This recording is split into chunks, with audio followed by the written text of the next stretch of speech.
The View's Whoopi Goldberg is coming after the media for the way they are covering the ongoing pro-Palestine student protests. Maybe I should say we. I'm part of the media. Let's take a listen. Part of our problem is the media takes what is the best clickbait. So you see the same posters or you see the same people, but you don't see the folks who are doing peaceful stuff and saying, here's what we want to do. I would caution the media to be very careful about what they're doing and how they're handling that. Goldberg goes on to say that the media is trying to push a narrative that the protesters disagree with.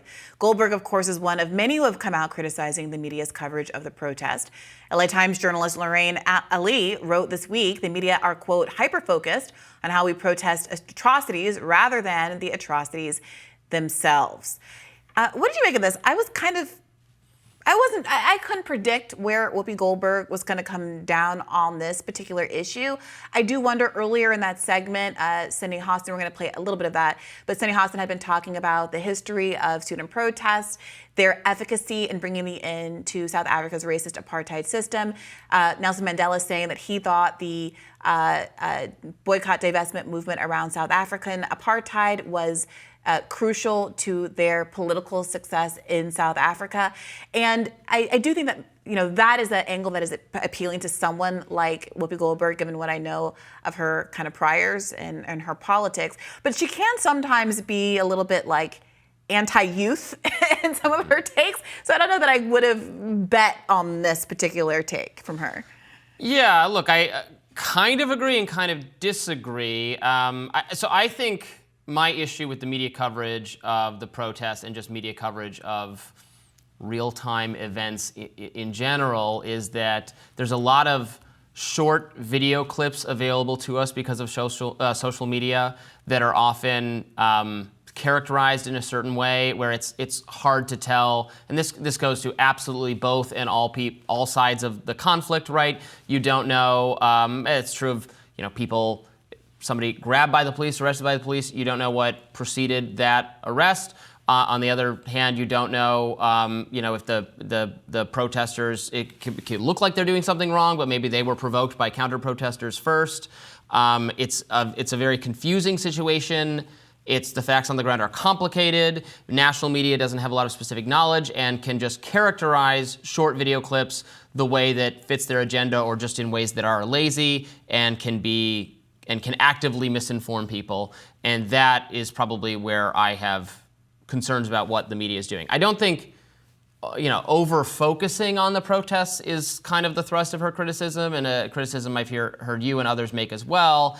And in that, I don't know, we're covering it wall to wall too, because it interests viewers and readers and audiences want information on what's going on in the protests. I don't really think that's the media's fault. Well, there's protesting it, there's covering it, and there's not covering it. Every time that I mention it, I try to get in that the reason that the protesters are there is because their universities are investing millions of dollars in Israeli weapons manufacturing and defense funds that are being used to commit what the ICJ has been described as a plausible genocide. You've heard me say that routinely multiple times today already. That should be the focus of these protests. And to the credit of the protesters, when they do media, they always redirect the questions and the focus to the horrors that are being inflicted upon the people of Palestine. But to your other point about whether or not there is an inherently built-in flaw to coverage that's happening in the moment and based on video evidence, I think that's partly true, but I think we're also, if we take that position, letting the media off the hook. There has been a dramatic difference between the coverage, for instance, of local student journalism at these colleges and universities and what the corporate media chooses to report on that I think is better, but it reflects a kind of institutional bias as opposed to just mistakes being made. There has been that reporting from The Intercept that I talked about in my radar from last week, in which their guidance at the New York Times is to avoid using words like Palestine or occupation, despite those being legally accurate words that are used by humanitarian groups when talking about Israel, and the fact that words like massacre are used 60 times more when talking about what happens to Israeli victims than what happens to Palestinian victims, even as the Palestinian death toll is exponentially now more than the number of people who were killed on October 7. So if you look, people have been doing these side by sides. The student journalist at the Daily Bruin wrote a headline, counter protesters is at UCLA. Counter protesters supporting Israel are violent, trying to enter the encampment and have taken down protective barricades. The New York Times' version of that is UCLA calls in police as clashes escalate at campuses. Clashes, as though it's indiscriminate, everybody's violent, no directionality whatsoever there. When people on the ground, and we're going to talk to someone who's on the ground there a little bit later today, so stick around, has been really clear. So yes, people can make mistakes based on video, but also we shouldn't wave away the clear ideological thrust of various institutions as they become clashes clear. Because the pro-Palestinian protesters occupied areas of campus and prevented Jewish students or pro-Israel students from entering the library and other areas of campus. That's so not what then happened they last became night. violent in response. I mean, Wait, so then there was violence on the part of it. So that's why it's you described think as it's a an clash. appropriate violence. You think it's both sides for people to be peacefully sitting down and not doing violence, not attacking anybody, not hurting anybody. When I and for put an up my outside hands on you, if you try to enter this That's not what thoroughfare on the happened campus, last that night. is violence. That is absolutely what happened. That is literally not what happened last night. I don't know that it didn't happen last. It was happening in the last Right. 48 hours. And I know that you really want to talk about that, and we can if you want to do a whole separate segment on it. But what we're talking about is the violence last night that got people hurt, So you asked me physically if that was hurt. you asked me if that was justified. My answer is no, of course not. Okay. Nor is the blocking people. But you think the blocking people from entering the campus? I think that's not violence. So we're having a different conversation. I'm talking about people who were physically attacked. It is not violence because they safetyism. try to enter and the people push them back. If you think that's violence, I think that we have a little bit of a snowflake situation because we're talking about No, that is people literally who had, the definition of battery. But we had at UCLA last night, people were assaulted, fireworks were shot repeatedly into a crowd, mace was sprayed anyone at who students. shot a firework Wait a minute. at someone should be expelled. These pro-Israel protesters yelled, F-U-C-K There. Palestine, effing whore, you effing slut. They said, I hope I rape you, spat on students, used the N-word towards students. That was caught on camera. And in response to that, the New York Times wrote that up as clashes escalate at UCLA campuses. That seems a perfectly fair descriptor of what happened, but anyone engaged in violence against others should be brought to justice. And I have no more, both these group of protesters were clearly engaging in bad behavior and use. I mean, the irony of it is that you're gonna, like, I see the pro-Palestinian side at UCLA being like, where are the cops? Where are the authorities? Where are the people to deal with this?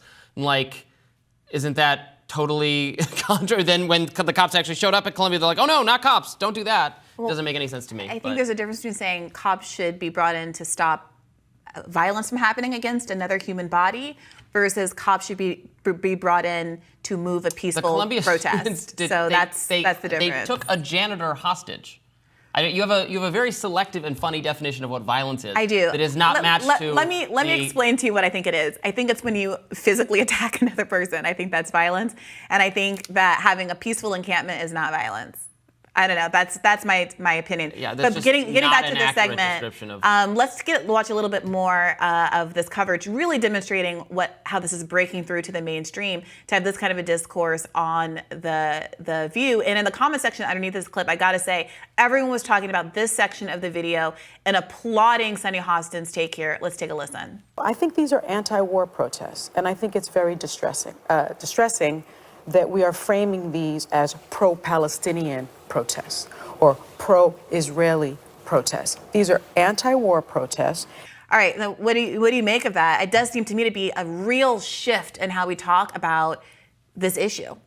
Yeah, I mean, it sounded like the way you described this issue and the way I know many progressives feel about it. So we've been discussing it all day, and we'll be continuing to do so tomorrow, I presume. I think there are very few programs in the media, television programs, where you actually have someone who feels as you do and have someone who feels as I do, or at least cites and calls on people who feel even more strongly about it from the pro-Israel side to be in dialogue about it. And it's very difficult to do and reflects the diversity of opinion about it. But we will keep at it, and we will be back with more Rising tomorrow for another edition of our show. Be sure to like, share, and subscribe so you never miss any content. For those of you who like to listen while you're on the go, we're now available anywhere you listen to podcasts. See you tomorrow. Take care.